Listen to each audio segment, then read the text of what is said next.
नमस्कार, बहुत बहुत स्वागत है आपका। NST 9 न्यूज देख रहे हैं आप। मैं हूं आपके साथ में और इसी के साथ करते हैं बुलेटिन के आगाज। बांग्लादेश में अल्पसंख्यक हिंदुओं पर अत्याचार और दीपू चंद्र दास की मॉब लिंचिंग के विरोध में दिल्ली से लेकर जम्मू तक व्यापक प्रदर्शन किए गए। इस दौरान हाईकोर्ट बार एसोसिएशन जम्मू ने भी जोरदार प्रदर्शन कर न्याय की मांग उठाई है। वकीलों ने बांग्लादेश में अल्पसंख्यक हिंदुओं की सुरक्षा सुनिश्चित करने की मांग को लेकर नारेबाजी की। बार एसोसिएशन के अध्यक्ष एडवोकेट निर्मल कोतवाल ने कहा कि जम्मू के लोग बांग्लादेश में रह रहे हिंदुओं के साथ मजबूती से खड़े हैं। उन्होंने केंद्र सरकार से अपील की कि बांग्लादेश सरकार के खिलाफ कड़ा रुख अपनाया जाए और वहां हिंदुओं की सुरक्षा पुख्ता की जाए।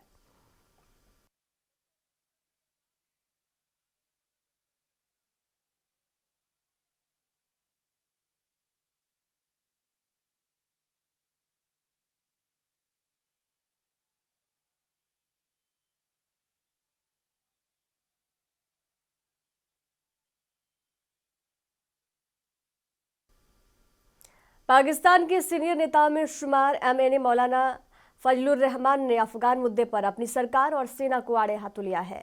पाकिस्तानी की इस्लामी रुख वाली दक्षिणपंथी पार्टी JUI के चीफ फजलुर रहमान ने कहा कि अफगानिस्तान के साथ हमें अच्छे संबंधों की जरूरत है, लेकिन असीम मुनीर बहुत ज्यादा आक्रामकता दिखा रहे हैं। मौलाना ने कहा कि अगर हम भी काबुल में वही कर रहे हैं जो भारत ने मई में पाकिस्तान में किया है, अब अगर वही पॉलिसी अपना रहे हैं तो फिर ऑपरेशन सिंदूर की आलोचना हम किस मुंह से कर रहे हैं।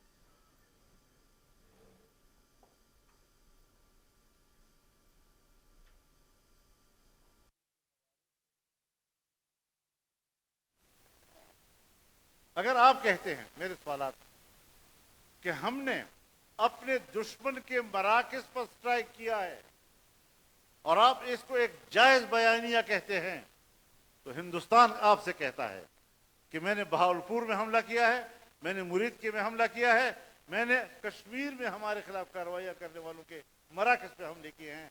आप उस पर एतराज क्यों कर रहे हैं? और अगर आप उस पर एतराज करते हैं और इधर से आपका यही इल्ज़ाम अफगानिस्तान के हवाले से है, दोनों में आप कैसे मुताबिकत पैदा करेंगे? या आप उसको सपोर्ट करेंगे या अपने आप को गलत करेंगे?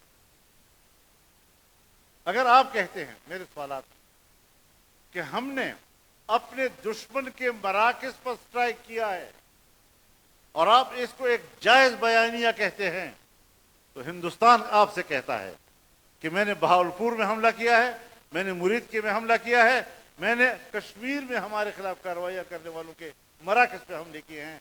आप उस पर एतराज क्यों कर रहे हैं?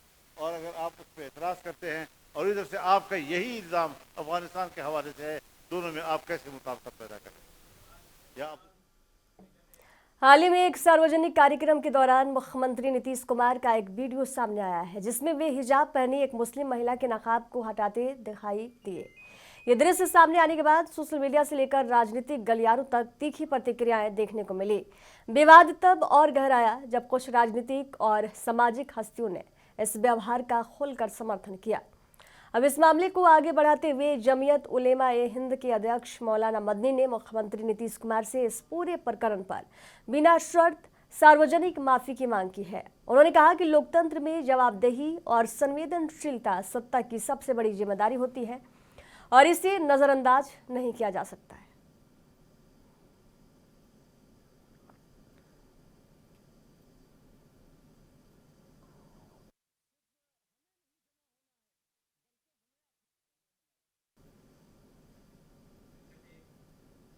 कांग्रेस नेता इमरान मसूद की प्रियंका गांधी को प्रधानमंत्री बनाने के बयान पर बीजेपी ने कांग्रेस पर तीखा हमला बोला है। बीजेपी का कहना है कि यह बयान साफ तौर पर दिखाता है कि गांधी परिवार भी राहुल गांधी के नेतृत्व पर भरोसा नहीं करता। बीजेपी के प्रवक्ता शहजाद पूनावाला ने एक प्रेस कॉन्फ्रेंस में कहा कि इमरान मसूद के इस बयान से यह स्पष्ट हो गया है कि अब राहुल गांधी पर भरोसा नहीं रहा। उन्होंने कहा कि अब तो राहुल हटाओ प्रियंका जी को लाओ का नारा चल रहा है। उन्होंने आगे कहा कि इस बात का समर्थन रॉबर्ट वाड्रा ने भी किया है। इसका मतलब जनमत तो राहुल गांधी से गया है, उनके पास सहयोगियों का समर्थन भी नहीं है।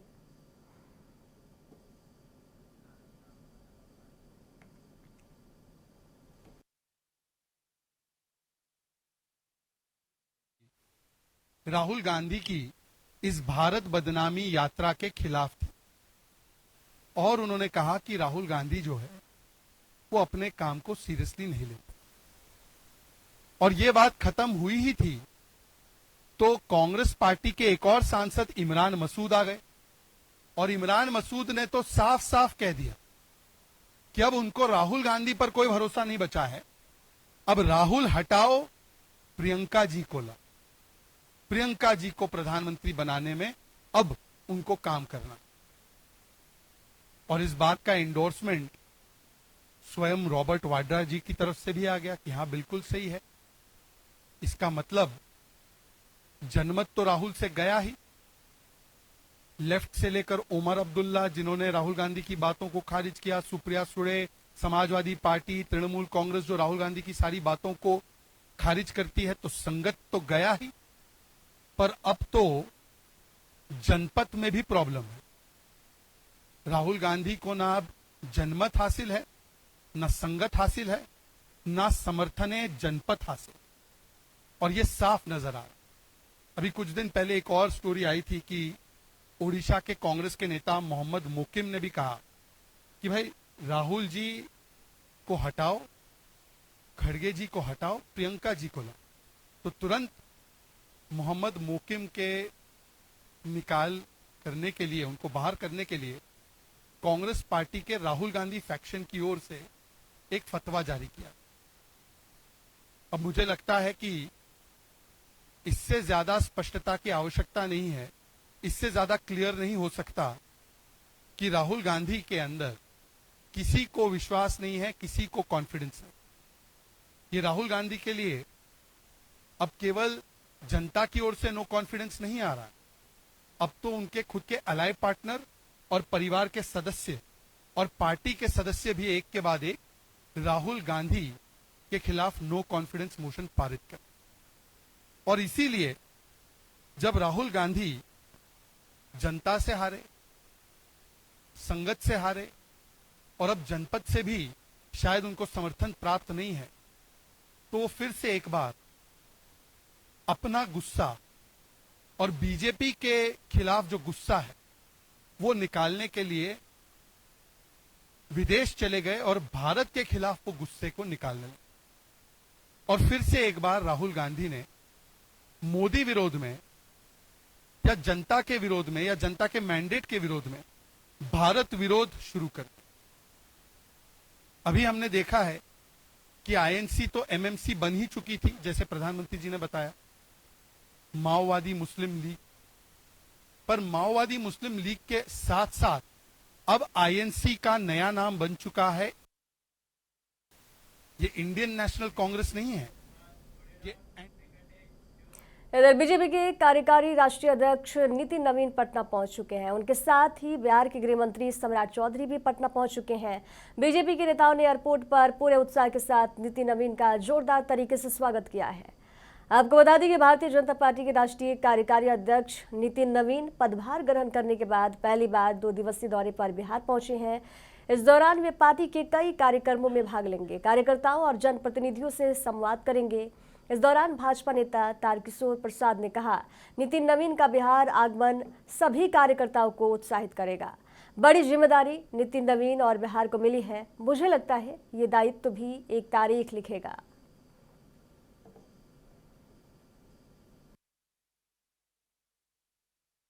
नवीन जी का आगमन बिहार के सभी कार्यकर्ताओं को भी उत्साहित कर रहा है और वास्तव में एक बड़ी जिम्मेदारी श्री नितिन नवीन जी को और बिहार को मिली है। हम प्रधानमंत्री जी के सपनों को, श्री अमित शाह जी के सपनों को कैसे पूरा करेंगे, विकसित भारत के संकल्प को कैसे पूरा करेंगे, ये एक बड़ी जिम्मेदारी श्री नितिन नवीन जी को और बिहार को मिली है। और श्री नितिन नवीन जी में जिस प्रकार की ऊर्जा है और कुशल अपनी कुशलता से विभिन्न दायित्वों का निर्वहन किया है, मुझे लगता है कि प्रियंका गांधी की तुलना देश के पूर्व प्रधानमंत्री इंदिरा गांधी से होती रही है। कांग्रेस के कुछ नेता प्रियंका को पार्टी की उभरती नेता के रूप में भी देखते हैं, जिनमें प्रधानमंत्री बनने की क्षमता है। कांग्रेस सांसद इमरान मसूद ने उन्हीं में से एक है। कांग्रेस सांसद इमरान मसूद से जब पूछा गया कि क्या आपको लगता है कि प्रियंका गांधी में प्रधानमंत्री बनने की क्षमता है? इस पर उन्होंने कहा, जी बिल्कुल, वे इंदिरा गांधी की पोती हैं, उनमें प्रधानमंत्री बनने के सारे गुण हैं।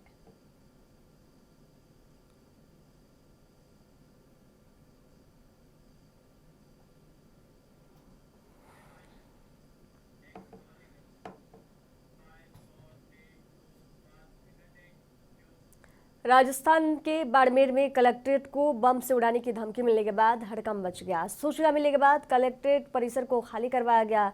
इस मेल में बाड़मेर कलेक्ट्रेट के साथ ही एक्टर रजनीकांत समेत अन्य तमिलनाडु के अन्य नेताओं के घर के ऑफिस में ब्लास्ट की भी धमकी दी गई है। एसपी नरेंद्र सिंह मीणा ने बताया कि सोमवार रात 10:45 पर कलेक्टर टीना डाबी की मेल पर धमकी भरा लेटर आया था। इसके बाद पूरे कलेक्ट्रेट परिसर को खाली करवाया गया है।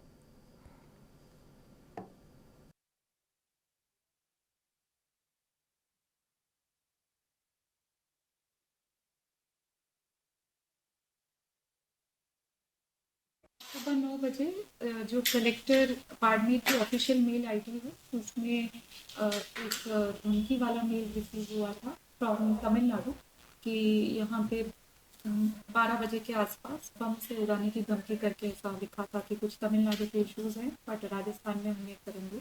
तो तुरंत ही जैसे ही वो संज्ञान में मेल सुबह चेक होता ही है ऑफिस द्वारा, तुरंत ही एसपी ऑफिस को सूचित कर दिया था। फिर एसपी साहब ने एहतियात के तौर पे पूरा ही कलेक्ट्रेट कैंपस खाली करवाया और बहुत 1-2 घंटे से गहन सर्च और प्रॉपरली एक एक चीज़ चेक करी गई और कुछ पाया नहीं गया है। तो मेरे ख्याल से वो ईमेल सीरियस कोई ऐसी थ्रेट नहीं है और अब वापस कॉम्प्लेक्स खुला कर शुरू कर दिया है, लोगों का आना जाना शुरू। क्या एक्शन लिया जाएगा? कोई रिपोर्ट दर्ज करवाई जाएगी अपनी ओर से या पुलिस की ओर से? बिल्कुल, इसमें पुलिस अपने काम में जुटी है। कहाँ से मेल आया है इसकी ट्रैकिंग और फिर जो आगे की कार्रवाई पुलिस करेगी, चाहे वो केस रजिस्टर करना होगा, अभी हम बिल्कुल पता लगा रहे हैं। बाड़मेर की जनता के लिए क्या मैसेज है आपको? कि ये थ्रेट थी सिंपल सी, इस पे पूरा चेक करा लिया है। कुछ एडिटिंग जयपुर में निर्जामुदी स्कूल के स्टूडेंट अमायरा के सुसाइड मामले में बड़ी अपडेट सामने आ रही है। इस मामले में स्कूल ने 2 टीचर्स को निकाल दिया है। इनमें अमायरा की क्लास टीचर पुनीता शर्मा और मैथ्स की टीचर रचना है। सीबीएसई ने घटना के लिए बुलिंग और टीचर मैनेजमेंट की ओर से इस पर ध्यान नहीं देने को कारण माना था। इसके बावजूद शिक्षा विभाग के नोटिस में बुलिंग का कोई जिक्र नहीं है। आपको बता दें कि 9 साल की अमायरा ने 1 नवंबर 2025 को स्कूल बिल्डिंग की 4थी मंजिल से कूदकर सुसाइड कर लिया था। मामला सीबीएसई और राज्य शिक्षा विभाग दोनों स्तर पर जांच के दायरे में है।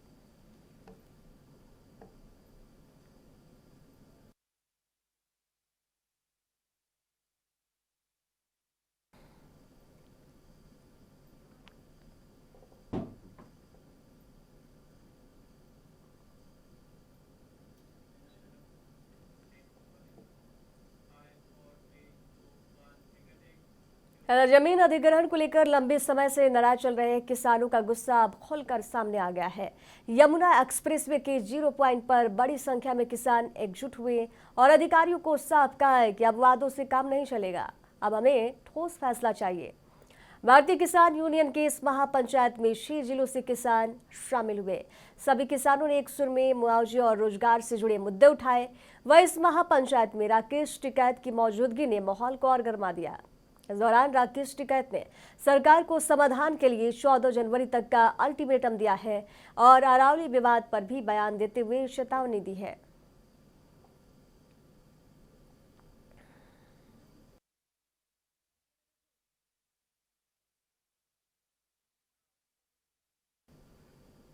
बिहार के नालंदा लिटरेचर फेस्टिवल में शामिल होने पटना आए थरूर ने कहा कि बिहार को लेकर उनकी धारणाएं पूरी तरह बदल गई है। बिहार में विकास देखकर वे प्रभावित हुए। शशि थरूर ने कहा कि कई सालों बाद बिहार आया हूं, पहले नकारात्मक बातें सुनी थी लेकिन अब सड़कें बेहतर हैं, रात में लोग बाहर हैं, बिजली और पानी की आपूर्ति ठीक है, बिहार में अब अच्छा लग रहा है।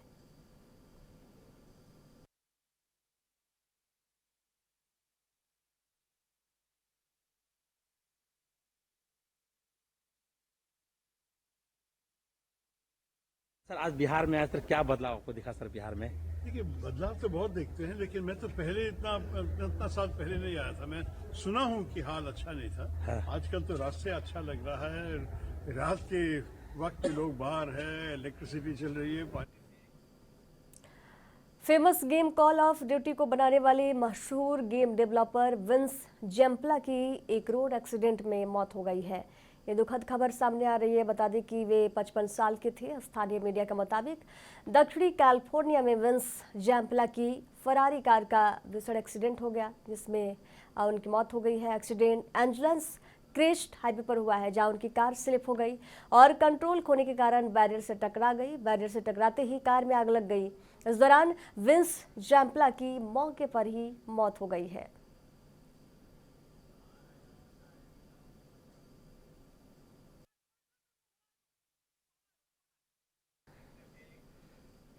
जाने माने दिग्गज गीतकार जावेद अख्तर अक्सर अपने बेबाक बोल के लिए सुर्खियों में छाए रहते हैं। उन्होंने एक बार फिर से कुछ ऐसा कहा जिससे चारों तरफ चर्चा तेज हो गई है।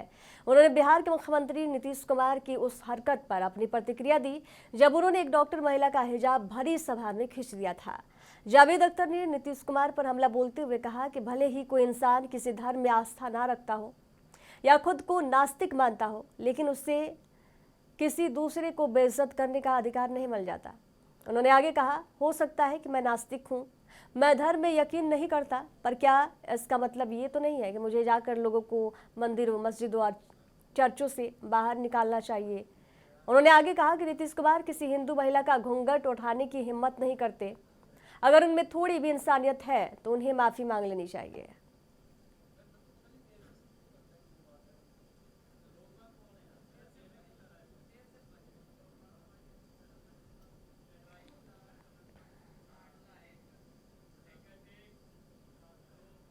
ओडिशा के संबलपुर में आयोजित मारवाड़ महोत्सव में राजस्थान और ओडिशा की सांस्कृतिक एकता की एक नई तस्वीर देखने को मिली है। इस कार्यक्रम में लोकसभा के अध्यक्ष ओम बिरला, केंद्रीय शिक्षा मंत्री धर्मेंद्र प्रधान और राजस्थान के मुख्यमंत्री भजन लाल शर्मा ने शिरकत की।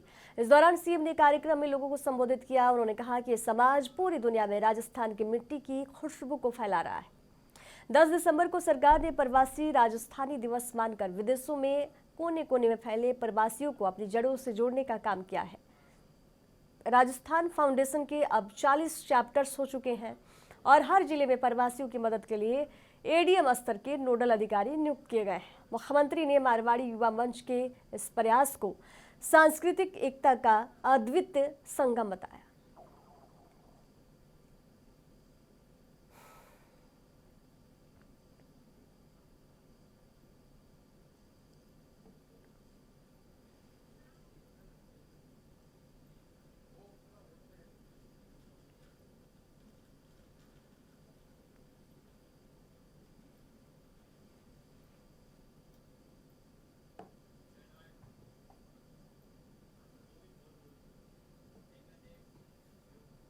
किसान दिवस के खास मौके पर पीएम नरेंद्र मोदी ने देश के अन्नदाताओं को आत्मनिर्भर बनाने का एक नया रास्ता दिखाया है। सोशल मीडिया पर वायरल हो रहे एक भावुक वीडियो में पीएम मोदी ने न सिर्फ किसानों की चिंताओं को समझा, बल्कि प्राकृतिक खेती को लेकर एक ऐसी प्रैक्टिकल सलाह दी है जो हर किसान के मन से पैदावार घटने का डर निकाल देगी। पीएम मोदी ने वीडियो में सलाह दी। उन्होंने बताया कि आप एकदम से पूरे खेत में बदलाव ना करें, पहले अपने खेत के एक छोटे से हिस्से में प्राकृतिक खेती शुरू करें, वहां के नतीजे देखें, मिट्टी में सुधार महसूस करें और जब आत्मविश्वास बढ़ जाए तब इसे धीरे धीरे पूरे खेत में लागू करें।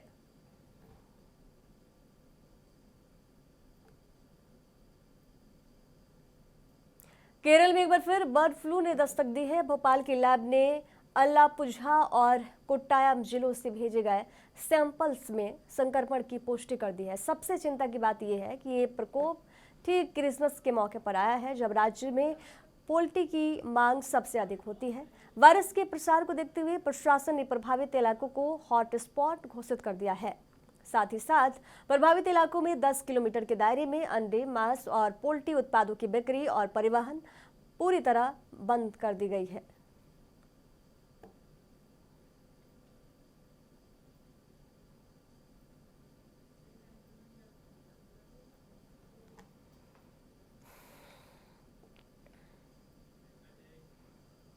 झालावाड़ जिले की डग विधानसभा की दुधालिया पंचायत के हरिगढ़ में मुख्यमंत्री भजनलाल शर्मा के 2 वर्ष के कार्यकाल पूर्ण होने पर आयोजित प्रदेश स्तरीय महिला सशक्तिकरण सम्मेलन में विकास और विश्वास का संगम एक साथ दिखाई दिया।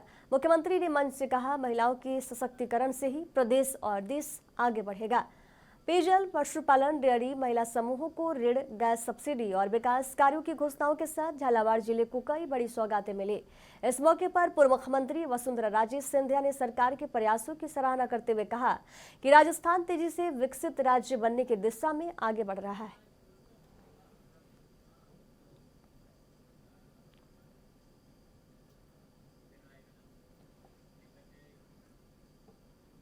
हरियाणा विधानसभा में विपक्ष के नेता और पूर्व मुख्यमंत्री भूपेंद्र सिंह हुड्डा ने कहा कि पूरे विधानसभा सत्र के दौरान भाजपा सरकार सदन में कांग्रेस के सवालों और जनहित के मुद्दों से भागती नजर आई।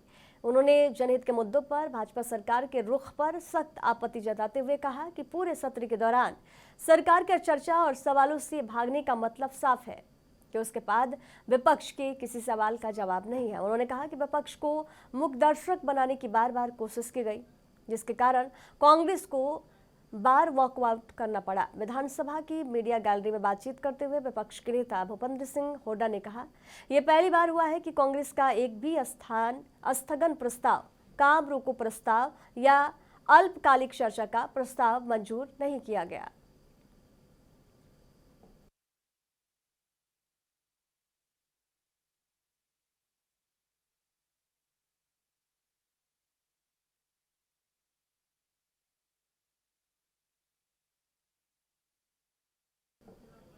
छत्तीसगढ़ के मुख्यमंत्री विष्णुदेव साय ने युवाओं को लेकर बड़ा बयान दे दिया। उन्होंने कहा कि हमारा देश युवा देश है, लेकिन सभी को सरकारी नौकरी देना संभव नहीं है।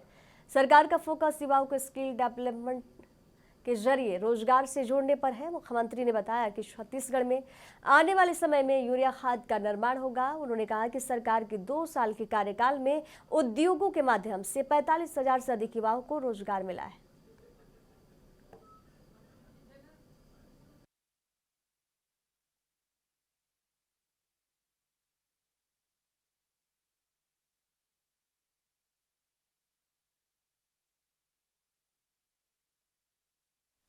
है उद्योग विभाग और स्किल डेवलपमेंट विभाग के द्वारा यहाँ पर छत्तीसगढ़ स्किल टेक कार्यक्रम का आयोजन किया गया था, जिसमें हमारे दोनों विभाग के मंत्री आदरणीय लखनलाल देवांगन जी, गुरु पुष्पन साहेब जी और दोनों विभाग के अधिकारी और हमारे प्रदेश के उद्योगपतिगण एकत्रित हुए। और चूंकि हमारा ये देश सबसे युवा देश है और सबको हम सरकारी नौकरी नहीं दे सकते, लेकिन उनको स्किल करके उनको रोजगार से जोड़ने का काम कर सकते हैं।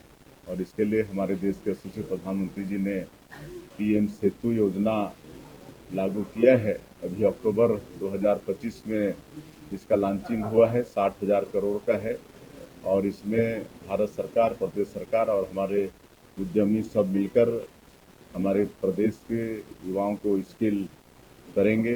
तो ऐसा आयोजन था, लेकिन इस अवसर पर आज 13,000 करोड़ से अधिक के निवेश प्रस्ताव भी मिले हैं। प्रदेश शासन को एमओयू हुए हैं, जिसमें 12,000 से ज़्यादा लोगों को रोजगार इसमें मिलने वाला है। और इसमें विशेषकर भारत सरकार का एक उपक्रम गेल है, वो यहाँ पर इंडस्ट्री डाल रहा है जहाँ पर यूरिया खाद बनेगा।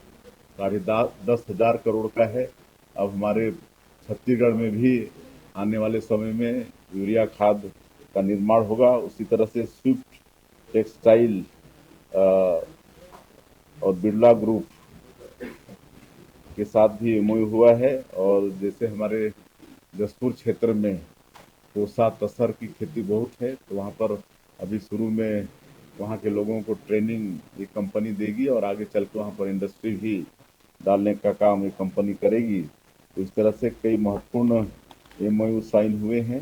और अभी तक आज तक हम लोग की सरकार को 2 वर्ष हुए हैं और 2 वर्ष में ही 20,000 करोड़ से ज़्यादा का उद्योग मतलब लग चुका है।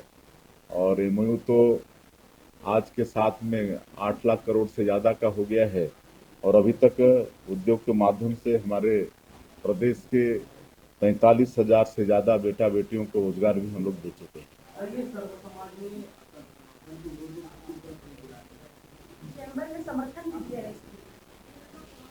अब लोकतंत्र है, लोकतंत्र में सबको अपना बात। पूर्व प्रधानमंत्री भारत रत्न चौधरी चरण सिंह की 123वीं जयंती के अवसर पर लखनऊ में भव्य किसान सम्मान दिवस का आयोजन किया गया। इस कार्यक्रम में मुख्यमंत्री योगी आदित्यनाथ मुख्य अतिथि के रूप में शामिल हुए। मुख्यमंत्री के इस मौके पर किसानों, एफपीओ और कृषि वैज्ञानिकों को सम्मानित कर उनका उत्साहवर्धन किया। सीएम योगी आदित्यनाथ ने अपने संबोधन में कहा कि सरकार किसानों की आय बढ़ाने, उन्हें आधुनिक तकनीक से जोड़ने और कृषि को लाभ का व्यवसाय बनाने के लिए लगातार प्रयास कर रही है। उन्होंने कहा कि चौधरी चरण सिंह के आदर्शों पर चलते हुए किसानों का सम्मान और सशक्तिकरण सरकार की सर्वोच्च प्राथमिकता है। सीएम ने कहा कि किसानों के सम्मान से ही प्रदेश का विकास संभव है। इसी नीति पर हमारी सरकार काम कर रही है।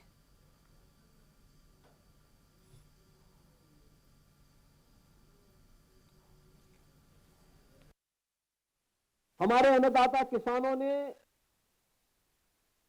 अपनी मेहनत से उत्तर प्रदेश के अंदर जो प्रगति की है वह आप सबके सामने है। बहनों और भाइयों, किसान भी सरकार के एजेंडे का हिस्सा बन सकता है। ये पहली बार देखने को मिला है जब 2014 में देश के यशस्वी प्रधानमंत्री नरेंद्र मोदी जी ने देश की बागडोर संभाली थी। मोदी जी का यशस्वी नेतृत्व, आप याद करिए ना, वैदिक कालखंड से हम धरती माता के प्रति आग्रही रहे हैं। हमारा वैदिक उद्घोष रहा है, माता भूमि पुत्रोहम पृथिव्या, यानी धरती हमारी माता है, हम सब इसके पुत्र हैं। एक पुत्र का दायित्व क्या बनता है? मां बीमार हो तो उसकी सेवा नहीं करनी है क्या? मां के ऊपर कोई संकट है तो क्या पुत्र का दायित्व नहीं बनता है कि उस संकट से उबारने के लिए वह अपना योगदान दे?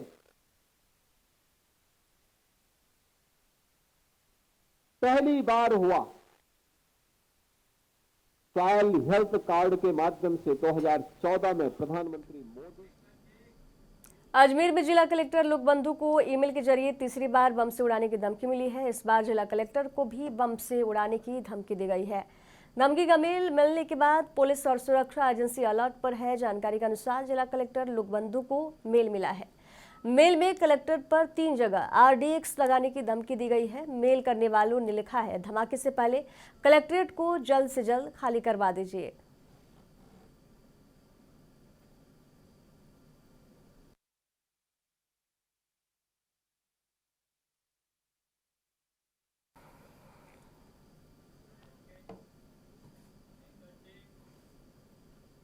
खबरों के सफर में दीजिए जाने की इजाजत। देखते रहिए NSC 9 न्यूज। नमस्कार।